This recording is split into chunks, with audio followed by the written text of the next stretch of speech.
में जापान पर जीत के 75 साल पूरे होने पर जश्न मनाया गया। दूसरे विश्व युद्ध में हार के बाद जापान ने 15 अगस्त को आत्मसमर्पण कर दिया था, जिसके 75 साल पूरे होने पर वायुसेना के विमानों ने एडिनबर्ग के ऊपर से फ्लाई पास्ट निकाला। इसके लिए ब्रिटिश वायुसेना के 9 विमान एक साथ उड़ते हुए शहर के ऊपर पहुंचे, जो अलग अलग रंग का धुआं छोड़ते नजर आए। काफी नीचे उड़ रहे ये विमान शहर के अलग अलग इलाकों के ऊपर से गुजरे। इस दौरान उन्होंने वहां की कई ऐतिहासिक इमारतों के ऊपर से भी उड़ान भरी। हालांकि ये फ्लाई पास्ट पहले 15 अगस्त को ही होना था, लेकिन खराब मौसम की वजह से इसे कुछ दिनों के लिए टालना पड़ा। बढ़ते हैं आगे, रुक करते हैं अगली खबर का।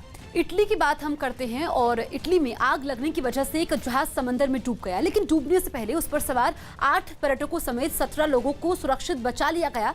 बताया गया कि घटना तब हुई जब जहाज कैप्री से सार्डिनिया जा रहा था,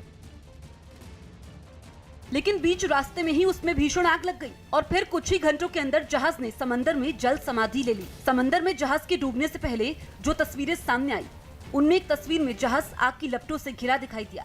आग इतनी भीषण थी कि उसकी लपटें दूर से ही दिख रही थी, जबकि उससे निकलने वाला काला धुआं कई किलोमीटर के दायरे में फैलता नजर आया। हेलीकॉप्टर की मदद से ली गई इसी तरह की एक दूसरी तस्वीर में आग लगने की वजह से बुरी तरह जल गए जहाज का आधा हिस्सा पानी में डूबा दिखाई दिया।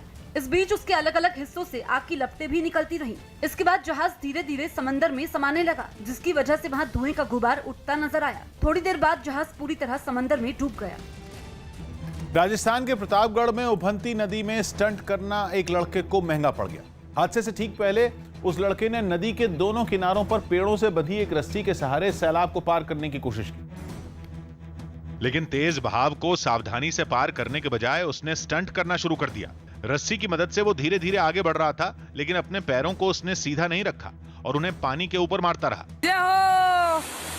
दोनों हाथों से रस्सी को पकड़े उस लड़के ने आधी नदी तो पार कर ली, लेकिन बीच में पहुंचते ही उसने झूला झूलने का स्टंट दिखाने की कोशिश की। इसी कोशिश में रस्सी उसके हाथ से छूट गई और वो लड़का सैलाब में बह गया। बताया गया कि वो लड़का करीब 1 किलोमीटर तक पानी के तेज बहाव के साथ बहता चला गया और फिर एक पेड़ की टहनी पकड़कर उसने किसी तरह अपनी जान बचाई। हाई कोर्ट ने यूपी सरकार को कोरोना रोकने के लिए ठोस कदम उठाने का निर्देश दिया।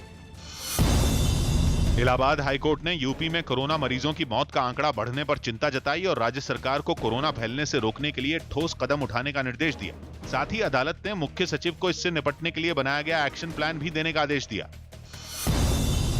राजस्थान के अजमेर में एक स्कूल के सामने कुछ लोगों ने प्रदर्शन किया और फीस माफ करने की मांग की।